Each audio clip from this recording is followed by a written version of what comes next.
नाजरीन, इस्लाम टुडे में आपको फिर खुश आमदीद कहते हैं।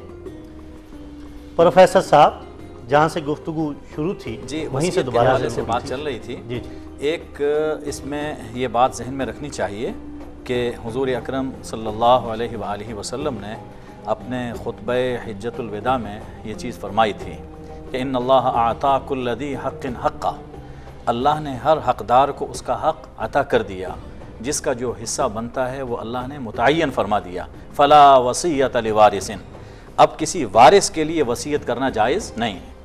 किसी जो वारिस हैं, पहले अल्लाह की तरफ से उन्हें हक़ मिल रहा है, अब किसी दूसरे को महरूम करना और किसी का हिस्सा वसीयत के तौर पर ज़्यादा कर देना, अल्लाह के नबी सल्लल्लाहु अलैहि वसल्लम ने फरमाया कि जायज़ नहीं।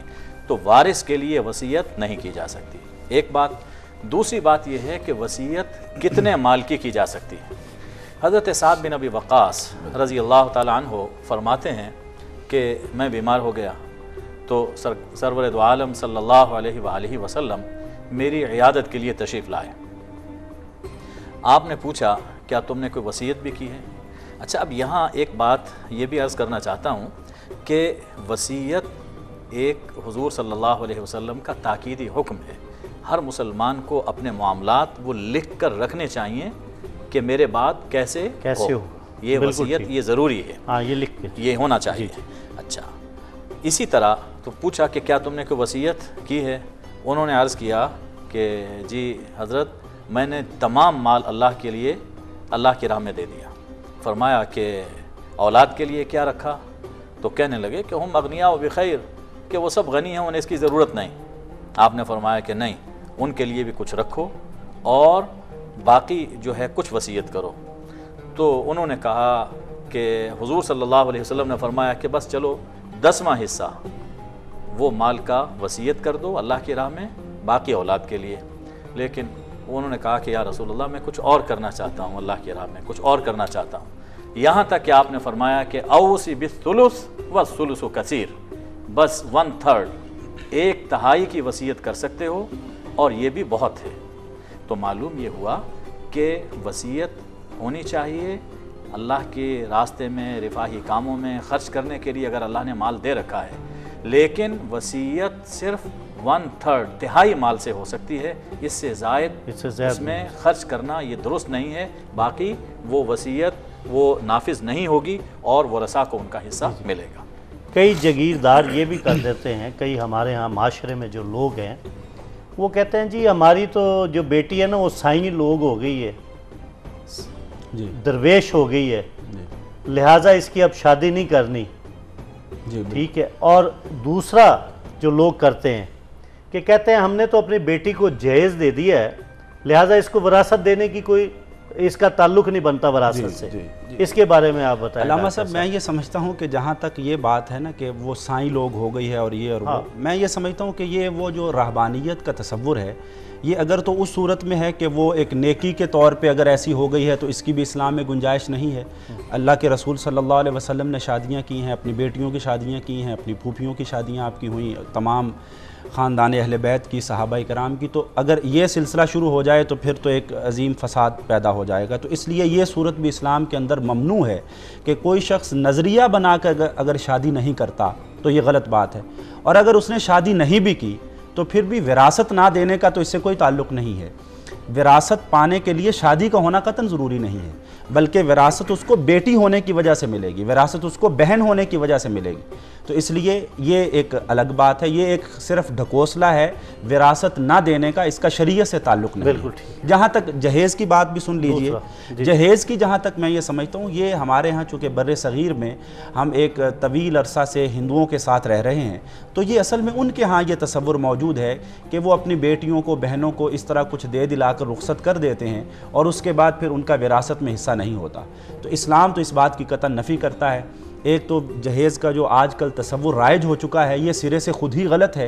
तो इस गलत चीज़ की बुनियाद पर एक दूसरी गलती का इर्तिकाब, ये तो बिनाए फासिद अलल फासिद है, ये ज़ुलुमातुन बाज़ुहा फ़ौक़ बाज़ वाली बात है। तो मैं ये समझता हूँ कि जहेज़ का ये तसव्वुर, अब जहेज़ की वजह से कितनी बेटियाँ घरों में बैठी हुई हैं ये एक अलग मौजू है, लेकिन इसकी वजह से विरासत से महरूम कर देना, जहेज़ देना कोई फ़रीज़ा नहीं है। اگر کوئی اپنی بیٹی کو جہیز نہیں دیتا تو شرعی طور پہ اس پہ کوئی قدغن عائد نہیں کی جا سکتی، اس پہ کوئی اعتراض نہیں ہو سکتا. لیکن اگر کوئی وراثت میں اس کو حصہ نہیں دیتا، وراثت میں اس کا جو شرعی حصہ اللہ رب العزت نے مقرر کیا ہے اس سے محروم کرتا ہے، تو وہ ایک گناہ کبیرہ کا مرتکب ہے جس سے اسے توبہ کرنی چاہیے. اور یہ معاشرے میں پائی جانے والی بالکل غلط یہ اعمال اور رسوم ہیں جن کا خاتمہ کرنے کے لیے ہم سب کو اپنا حصہ ڈالنا چاہیے اور اس کی اصلاح کرنی چاہیے. جی کون؟ ہیلو. ہیلو. جی جی السلام علیکم. وعلیکم السلام. جی مجھے ایک سوال پوچھنا تھا، ابھی میں ٹی وی کی سائڈ پہ جا کر سن لیتی ہوں. میرے شوہر جو ہے میں ان کی دوسری بیوی ہوں. جی. تو انہوں نے مجھے ایک بار طلاق دی. جی جی. لیکن بعد میں اسی وقت مجھ سے صلح کر لی.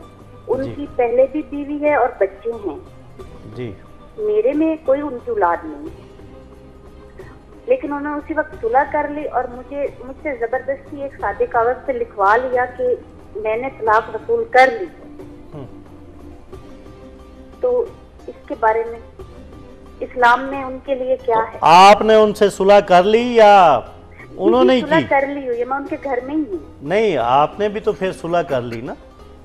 جی لیکن انہوں نے وہ کاغذ اپنے پاس رکھا ہوا ہے. نہیں، کاغذ آپ نے مطلب رضامندی تھی تو آپ نے صلح کی نا میری بہن. تو ہو گئی. ٹھیک ہے نا. تو آپ کا بھی ارادہ تھا صلح کا، ان کا بھی ارادہ تھا، آپ نے اس پہ سائن کر دیے. اب آپ کیا چاہتی ہیں؟ میں یہ سننا چاہتی ہوں کہ اسلام میں ایسے شخص کے لیے کیا ہے. اچھا چلے ٹھیک. جی حضرت صاحب دیکھیے، یہ تو وہ کہتے ہیں کہ میاں بیوی راضی تو کیا کرے گا قاضی. جب انہوں نے آپ سے رجوع کر لیا، آپ نے ان سے رجوع کر لیا، تو اس کے بعد ہم کیا کہہ سکتے ہیں؟